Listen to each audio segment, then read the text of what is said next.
Assalamualaikum warahmatullahi wabarakatuh. Perkenalkan, nama saya Ade Dwi Apriliani dari Universitas Syahid Jakarta dengan NPM 2020150011. Di sini saya akan mempresentasikan mata kuliah Akuntansi Manajemen Lanjutan yang berjudul Total Quality Management dengan dosen pengampu Bapak M. Hendrian Nyale. Total Quality Management atau yang disingkat dengan TQM secara keseluruhan dipahami sebagai integrasi dari semua fungsi dan proses dalam organisasi untuk memperoleh dan mencapai perbaikan serta perbaikan peningkatan kualitas barang sebagai produk dan layanan yang berkesinambungan. TQM menggunakan pendekatan manajemen pada suatu organisasi, berfokus pada kualitas dan didasarkan atas partisipasi dari keseluruhan sumber daya manusia dan pada kesuksesan jangka panjang.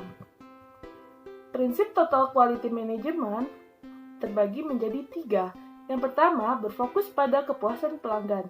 Yang kedua, berusaha keras untuk melakukan perbaikan secara terus-menerus. Dan yang ketiga, melibatkan seluruh kekuatan kerja.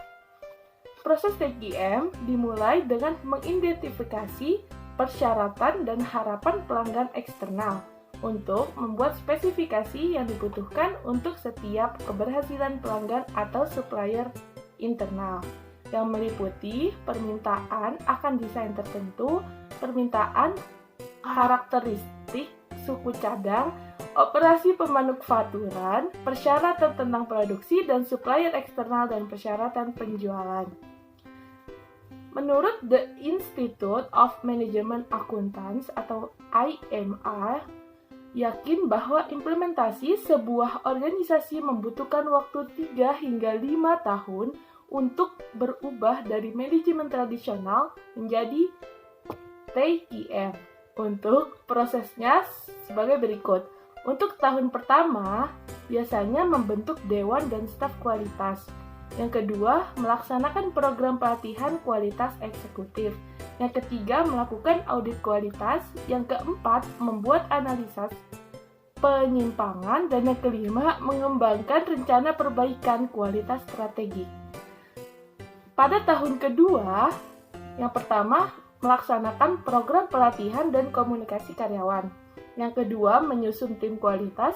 Dan yang ketiga, menciptakan sistem pengukuran dan menetapkan tujuan. Pada tahun ketiga, merevisi sistem kompensasi atau penilaian. Kedua, meluncurkan inisiatif eksternal dengan para supplier. Dan yang ketiga, melakukan review dan revisi. Jenis-jenis conformance ada 2. Yang pertama, goal post conformance, yaitu zero defect conformance atau kesesuaian tanpa cacat, merupakan kesesuaian dengan spesifikasi kualitas yang diekspresikan sebagai kisah tertentu di sekitar target. Yang kedua adalah absolute quality conformance atau robust quality approach, mensyaratkan sebuah produk atau jasa benar-benar memenuhi target value tanpa penyimpangan. Biaya kualitas atau yang disebut dengan quality cost ialah biaya-biaya yang berkaitan dengan pencegahan, pengidentifikasian, perbaikan, dan pembentukan produk yang berkualitas rendah, dan dengan opportunity cost dari hilangnya waktu produksi dan penjualan sebagai akibat rendahnya kualitas. Biaya kualitas dibatasi dengan biaya inspeksi dan pengujian produk selesai. Macam-macam biaya kualitas. Yang pertama ada biaya pencegahan, merupakan pengeluaran-pengeluaran yang dikeluarkan untuk mencegah terjadinya cacat kualitas. Biaya pencegahan itu dibagi menjadi 4. Yang pertama ada biaya pelatihan kualitas, yaitu untuk program pelatihan internal dan eksternal. Yang kedua ada biaya perencanaan kualitas, yaitu upah atau overhead untuk perencanaan kualitas, lingkaran kualitas, dan desain produk baru.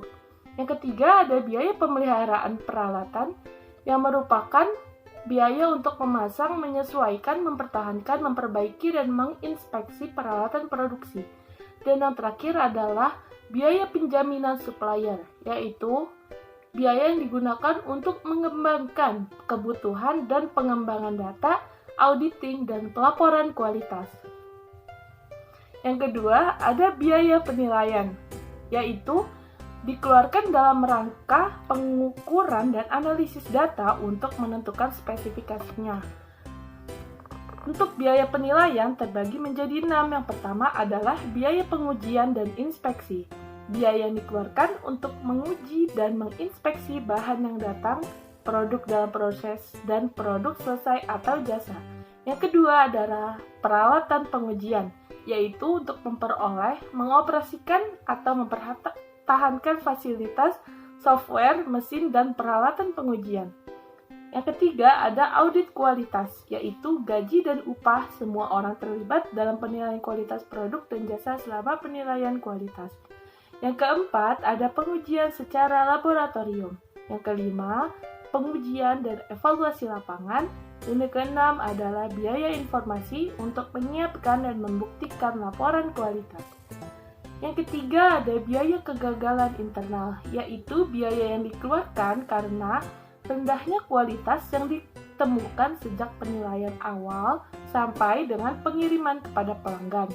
Biaya kegagalan internal dibagi menjadi 5. Yang pertama, biaya tindakan koreksi, yaitu biaya yang menemukan penyebab kegagalan dan untuk mengoreksi masalah. Yang kedua, biaya pengerjaan kembali atau rework, dan biaya sisa produksi atau scrap, yaitu bahan, tenaga kerja langsung, dan overhead untuk sisa produksi, pengerjaan kembali, dan inspeksi ulang. Ketiga ada biaya proses, yaitu biaya yang dikeluarkan untuk mendesain produk, pemberhentian yang tidak direncanakan. Yang keempat ada biaya ekspedisi, yaitu biaya yang dikeluarkan untuk mempercepat operasi pengolahan karena adanya waktu yang dihabiskan untuk perbaikan. Yang kelima, biaya inspeksi dan pengujian ulang, yaitu berupa gaji, upah, dan biaya yang dikeluarkan selama inspeksi ulang atau pengujian ulang produk-produk yang telah diperbaiki.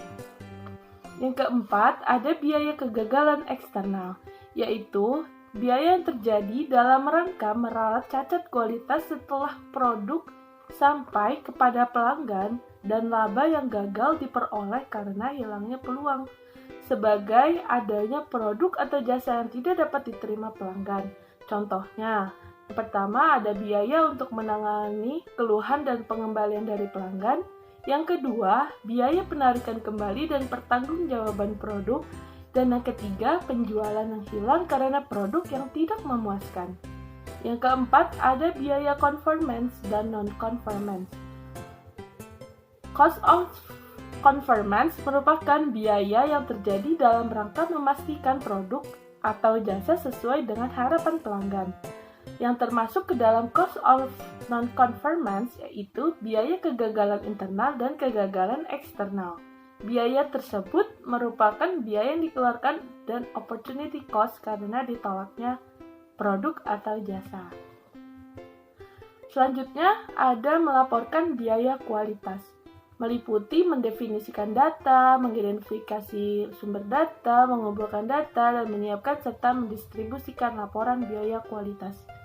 Definisi data, sumber data, dan pengumpulan data. Tahap pertama, membuat laporan biaya kualitas, yaitu mendefinisikan setiap kategori biaya kualitas dan mengidentifikasikan biaya kualitas yang ada dalam setiap kategori. Idealnya, setiap biaya kualitas mempunyai rekening tersendiri, sehingga informasinya selalu siap diobservasi dan tidak tersamar dalam beberapa rekening. Laporan biaya kualitas dapat dibuat dalam banyak cara. Setiap perusahaan harus memilih dan merancang sistem pelaporan. Seperti yang pertama dapat diintegrasikan ke dalam sistem informasi perusahaan tersebut, dan yang kedua mendukung total quality management. Selanjutnya, laporan biaya mutu.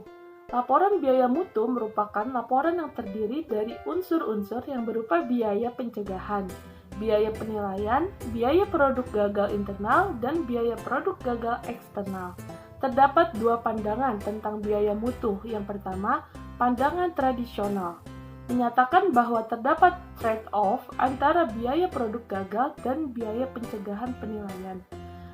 trade-off ini menghasilkan tingkat kinerja optimal yang disebut tingkat mutu yang dapat diterima, yaitu tingkat di mana jumlah produk cacat yang diizinkan meminimalisasi total biaya mutu. Dan yang kedua ada pandangan kontemporer, mengandalkan dan pengendalian mutu total, yaitu menegaskan bahwa konflik di antara biaya kegagalan, penilaian, dan pencegahan adalah bersifat dugaan daripada real. Tingkat cacat optimal aktual adalah tingkat cacat 0. Karena itu, perusahaan harus berusaha mencapai tingkat mutu ini. Meskipun biaya mutu tidak hilang pada tingkat ini, namun biaya tersebut akan jauh lebih rendah dari biaya mutu optimal menurut pandangan tradisional. Sekian presentasi yang saya sampaikan pada video kali ini. Mohon maaf apabila terdapat kekurangan ataupun kesalahan kata, mohon maaf, dimaafkan. Sekian dari saya. Wassalamualaikum warahmatullahi wabarakatuh.